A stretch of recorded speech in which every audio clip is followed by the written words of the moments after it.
Hey guys, this is Naim and new another blog. আজকে আমরা সবাই মিলে রওনা দিলাম বুখৈনগরের উদ্দেশ্যে।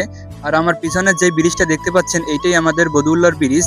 এই ব্রিজটা না থাকায় আমরা এখন খেওয়া দিয়ে পার হচ্ছি, আর এই ব্রিজ নিয়ে একটি ভিডিও বানাবো। তো যাই হোক, আমরা খেওয়া পার হয়ে নিলাম, এরপরে ওপার উঠে একটা অটো ভ্যান নিয়ে নিলাম।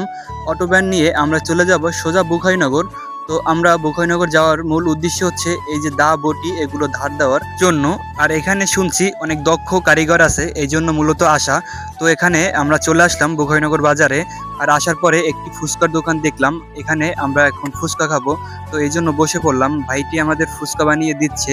তো আমরা একটু অপেক্ষা করতে লাগলাম। ফুচকা বানানো শেষ, ইতিমধ্যে আমাদের ফুচকাগুলো দিয়ে দিল। তো এখানে সবাই ফুচকা খাবে, আর আমি নিলাম ঝালমুড়ি আর হচ্ছে হালিম। তো হালিম আমার অনেক একটু পছন্দ, কিন্তু এগুলা ঝাল হলে আমি খেতে পারি না, কারণ হচ্ছে ঝাল আমি পছন্দ করি না। তো ঝাল লাগছে অনেক, এই জন্য আবার ঠান্ডা খেলাম। আর ইতিমধ্যে দেখেন হাফিজ কি করা শুরু করে দিছে, সে অনেক দুষ্ট এবং দুষ্টমি করে। তো দেখেন গাইস, বাইরে আবার বৃষ্টি নেমে গেছে। আমরা এখন কিভাবে বাড়ি যাব এই টেনশনে পড়ে গেলাম। তো আমাদের দা বটি এগুলো ধার দিতে দিয়েছিলাম, দেখি ধার হয়েছে কিনা। তো দেখেন এই ভাইটি আমাদের দা বটি সুন্দর করে ধার দিয়ে দিল। আর এটা হচ্ছে বুখৈনগর বাজারের একবারে নদীর পাশে এই দোকানগুলো। তো আপনারা যারা চিনেন বুখৈনগর বাজারে আসেন, তো সবাই বলবেন যে আমরা কোথায় ঝালমুড়ি খেয়েছি।